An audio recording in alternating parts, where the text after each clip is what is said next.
Southern California. Where is she? Okay, good. We have her here. It has Sham Shackleton. Hey, how you doing, Jan? I'll give you a word or two about her. She's actually a Hong Kong writer living in Los Angeles. She's a columnist for the Hong Kong Free Press. Man, you must have a lot to write about these days. Her work has also been featured in the Chicago Quarterly Review, Pop Matters, Litro, among others. She's currently seeking an agent. I can't help you. for, for her coming of age novel, Island of Lights, set during the 1997 regime change of Hong Kong. It was really a pleasure to choose her poem for this anthology. And I miss Hong Kong very much, personal basis. So let's hear it for Sham Shackleton. Hello. I'm going to read a piece that was in the anthology. Please buy it. This is about the Hong Kong resistance that's going on now. So I wrote this a while back. The political situations changed, but this was written about what is happening. And it is part of a bigger piece. A pool of congealed blood, now hard and cracking, had dried on my kitchen floor for 2 days. As the sponge in my hands made contact, the foam turned pink and the bloody liquid spread. Why didn't I wear gloves? Water watched TV in the living room. She'd woken up from her nap because of a nightmare. Neither of us had slept much since the police dragged her father away with blood streaming out of his mouth. I heard the sound of someone pounding at the door, shouting, "What is going on?" Shit, why was my husband home early? I washed my hands quickly. When I opened the door, he stood there, suitcase by his side, looking at me suspiciously. "What the fuck happened to the door?" he asked. "Why is it different?" Not wanting to tell him the police broke it down, I remained silent as he looked around our home. "Who is this child in the living room?" he asked carefully.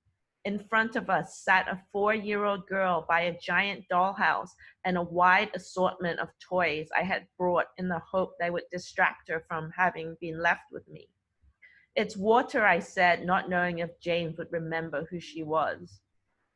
"Eason's daughter?" James asked. I saw a worried recognition cross his face. "Yes," I replied, averting his gaze. James switched to a sharp seriousness. "Where is Eason?" "In jail?" I sighed. James would find out the truth whether I lied to him or not. "When is he coming out?" "I don't know." "You don't know when he's coming out of jail?" James repeated. If James's pupils could glow red with anger, I knew they would. "No one knows how long anyone's going to spend in jail these days." Before he could reply, a piercing scream came from the living room. "Baba, Baba, Baba!" We both turned, and in front of us stood Water, reaching towards the television with a nearly life-sized image of her father.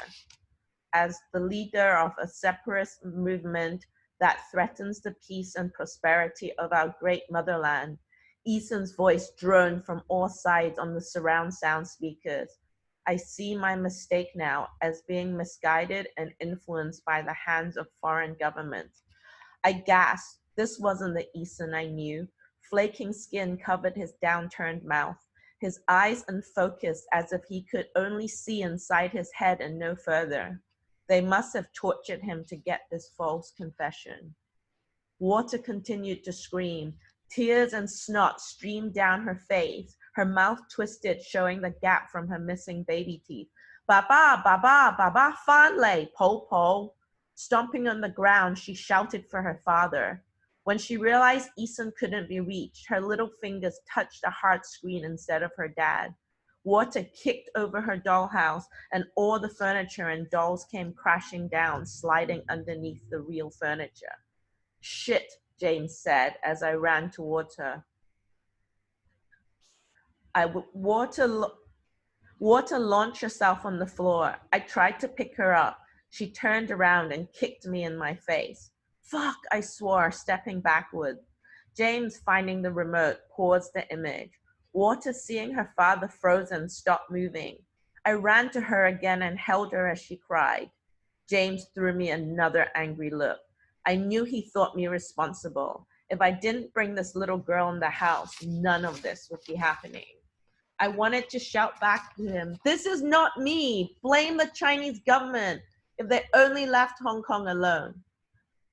"She can't stay here," he said, eyes boring down at me. "She has no one else," I shouted over Waters crying. "The police broke down our door," he hissed. "I got it fixed. What's stopping them from coming again? To come after a 4-year-old? To come after you," he snapped. Not wanting to believe that was possible, but also knowing it was, a few quiet tears ran down my cheeks. James turned his back from me and took a deep breath and walked away. After a while, Water began playing with her toys again. She appeared content, which seemed strange to me, but maybe little children did that.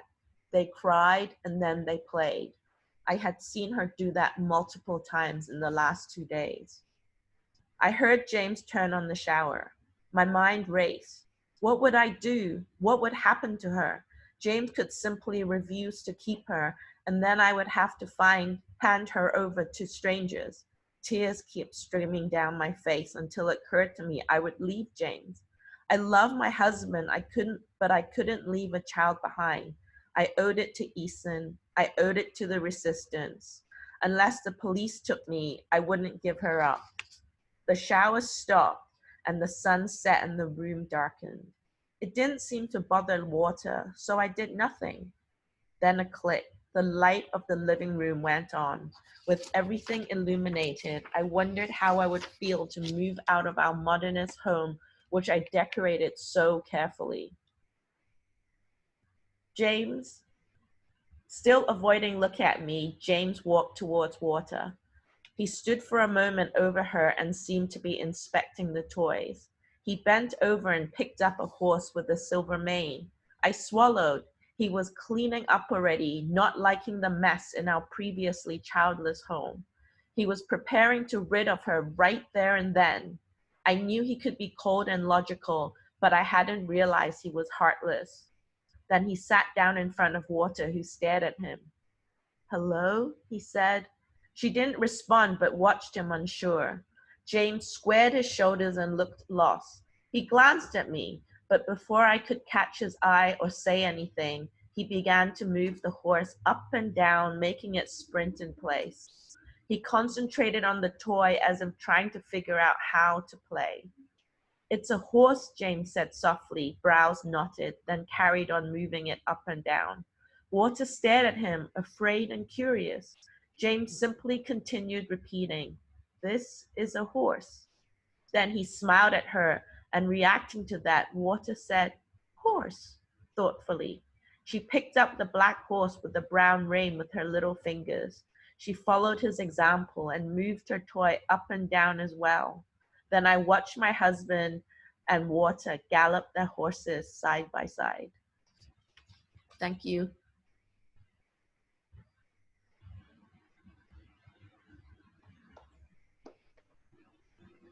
Let's hear it for Sham Shackleton. That's her 4-page prose piece, Gallop, from Escape Wheel.